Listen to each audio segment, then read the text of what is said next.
It's Saturday, August 27th. I'm going to do a garden update.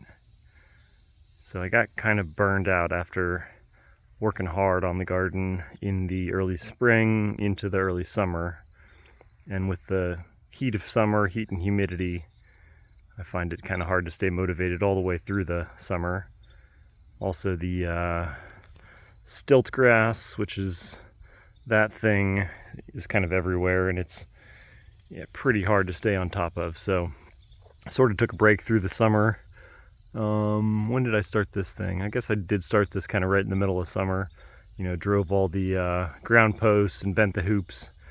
Then I went away for a couple weeks, but resuming this project, I've got the baseboard stuff all bolted in all the way around, and the door in place. I've got more to do, but I think the next thing I'm going to do is put some more soil. I've got a pile of soil up there, kind of finish filling in the two beds on the sides. Eventually I'll make an aisleway of some sort down the middle. I've got a bunch of winter seeds I want to get started. So yeah, trying to get that to the point where I can start using it. And I'm way behind on weeding, or not just behind, but to the point where I'm like losing stuff in the stilt grass. I went around yesterday, I mowed some and then weed whacked. I'm kind of trying to rediscover some of these things. These are like some baby pawpaws that were almost fully swallowed up. There's a pawpaw in there that's again swallowed. A bunch of blackberries. I've not gotten to this strip here, but you can see this stilt grass gets to be about at least 3 feet, sometimes pushing 4. Like there's a red currant in here somewhere, right there. Anyway, yeah, so it's definitely hard to stay on top of,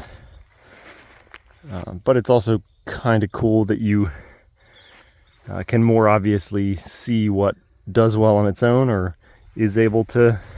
These black locusts are impressive. They're just like, this is, I don't know, probably a month of growth or something, and that tree was not there like 3 months ago. So cool to see what thrives even with all the weed pressures.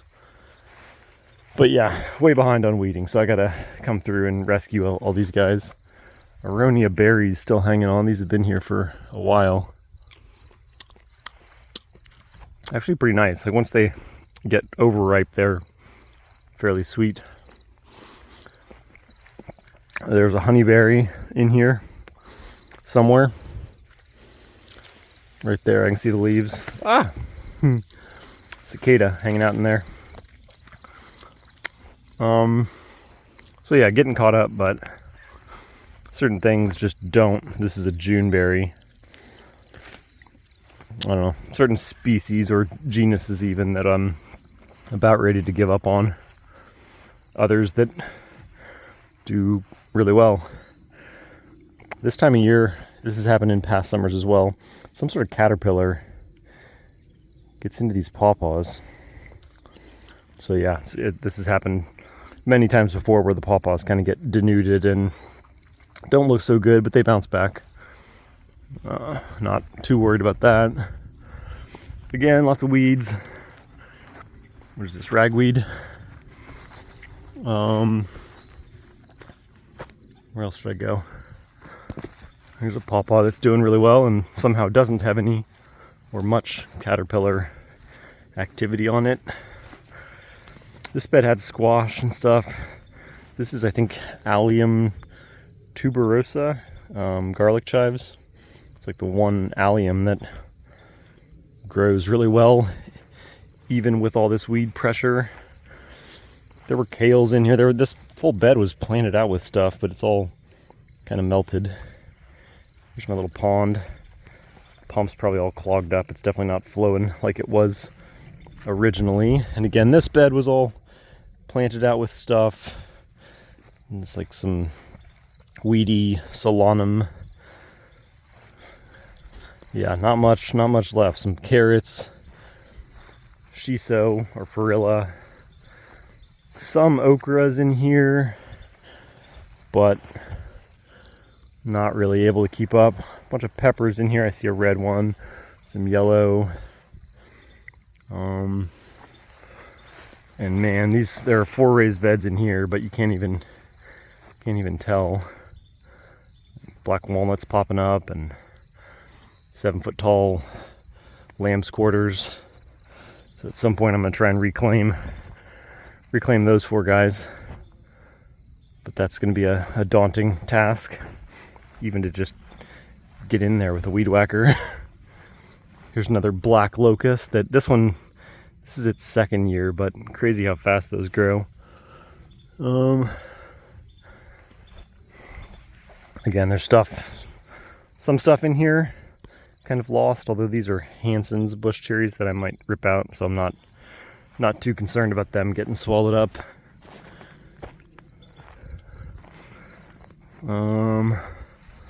These beans are all doing well, kind of here's some leftover cucumbers.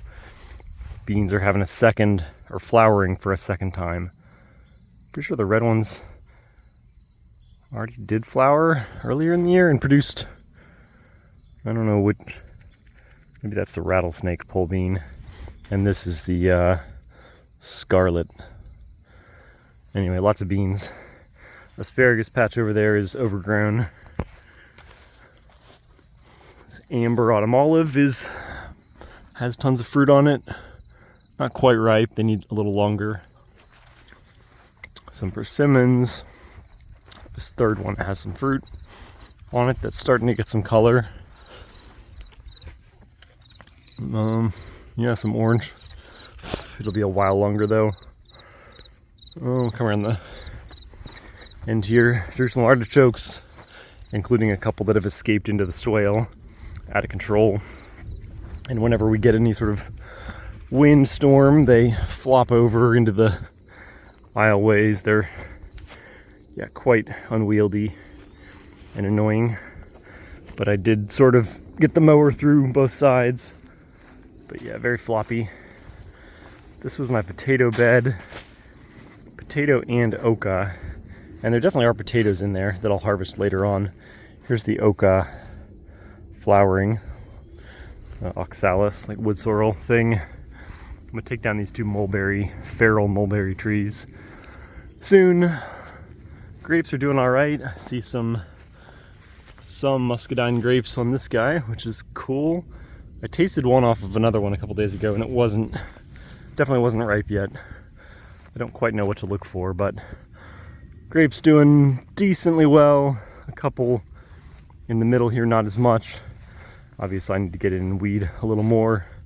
Wineberries going crazy here. Like, these are wineberries from the other side that are going up and over, arcing through 6 feet up and coming. So yeah, like what, 17-foot long stalks. Here's a grape that's doing really well. Goji berries. Kind of hate goji. And I got another goji over there arcing that had suckered out and was coming up maybe 5 feet from the parent plant. This fig tree has a bunch of fruit. More on that far side. But yeah, he's doing pretty well. This is the one fig that did not die back to the ground. The other guys had to start from scratch.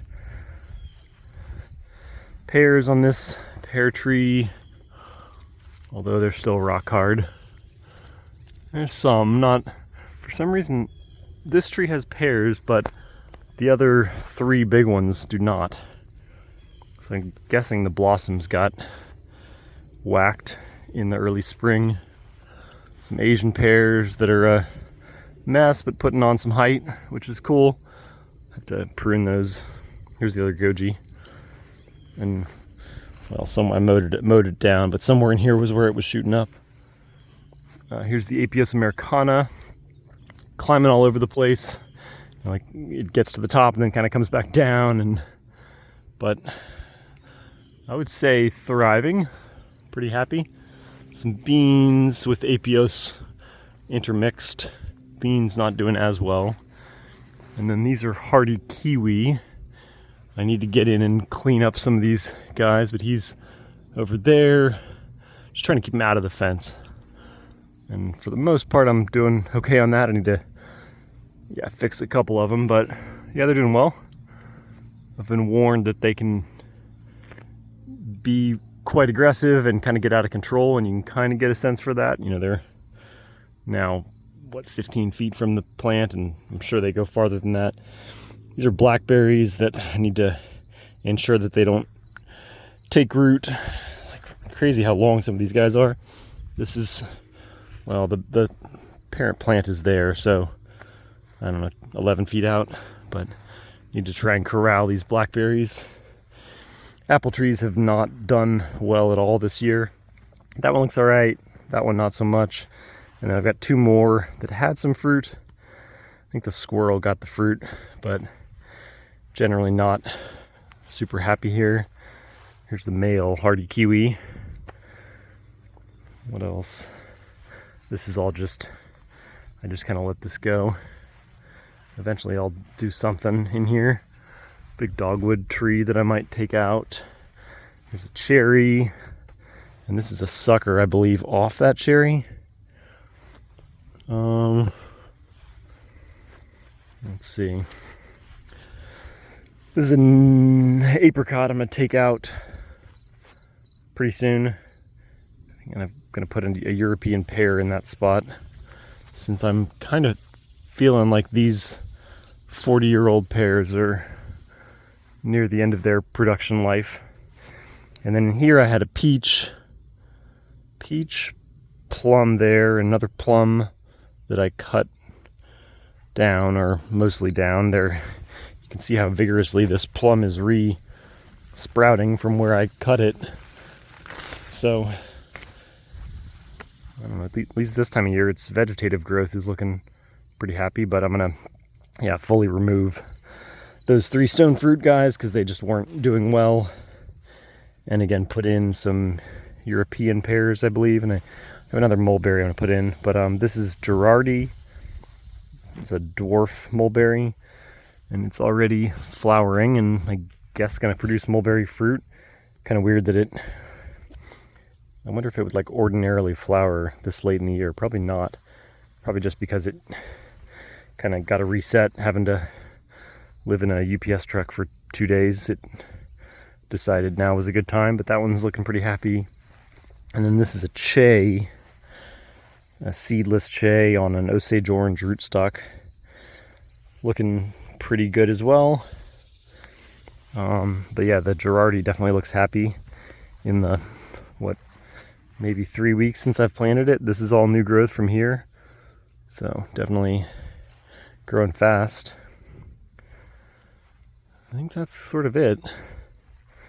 So it's a mess, but still lots of stuff making good progress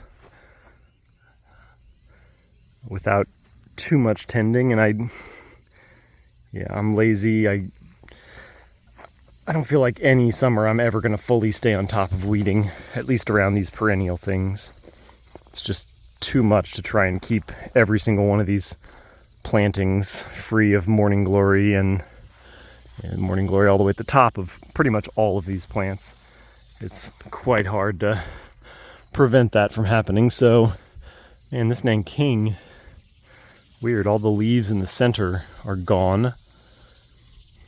Again, prunus plants seem susceptible to so many diseases that I'm fine with that, or I'm not going to try and fight it. There's this is hops, not Japanese hops, like the weedy version. Look at all the pollen coming off that. Pretty cool. Weedy hops that it's this leaf. Climbs all over the place. Another persimmon. Another autumn olive. I cut a big, massive limb off this guy because it looked like it was going to flop over. Morning glory climbing in there. This is a jujube, which I cut a limb off of, and it's not looking great, but okay. And then I've got one more jujube. This one looks a lot better, and definitely does have, I see 5 fruits on that limb, and yeah, it's definitely more up high, so we'll get some fruit off this guy. It's a pretty plant too, and doesn't seem to have any disease or pest issues. Here's the one Juneberry, Amelanchier, or however you say that looks okay. But I've got like 4 or 5 others that I'm about ready to give up on. Like that guy through there is a Juneberry, that one above, kind of next to the J chokes. So most of the Juneberries have not done well. Here's an Illinois everbearing mulberry that died back to the ground for some reason, and did it die all the way to the ground? Yeah, so I think this is all growth from this year. And then I had one more that I finally mowed over that was in that spot there, other side of the swale. And it might have just been that that one was too close to a black walnut, and the black walnut influence killed it off. This one might be dealing with a little of the same. It's still fairly close to that guy, but it's coming back. So yeah, lots. On the greenhouse I still need to, or hoop house, whatever, I don't know what to call it, but still need to put the hip boards along kind of at hip height or shoulder height. I've got them lying on the ground behind it. And then in that box I've got the aluminum channel and the wiggle wire that the like plastic secures to. So I've got to do aluminum channel along the baseboards, along the hip boards, kind of along the door, along the end wall hoops. Yeah, so that I can attach plastic. Haven't done that yet. Oh, and then the plastic itself is in the box as well. So lots of projects up in the air, kind of chipping away at all of them simultaneously. And hoping to get some seeds going for fall and winter. All of my like annual veggie beds are not annual veggie beds right at the moment, so got to kind of start over. And yeah, I want to have some stuff going for, I had like tons of brassicas in these beds that looked super happy, and pests just between just the heat of summer and caterpillars and aphids and who knows what else, they just got, well, the groundhog also was in here eating them, but yeah, it just got deleted. So thought I was gonna have some healthy tree collards and perennial brassicas, but they got erased. So yeah, I've got some seeds. I'm gonna get started. Maybe some in the hoop house, maybe some more, some more out here. We'll see how that goes. All right, that's all.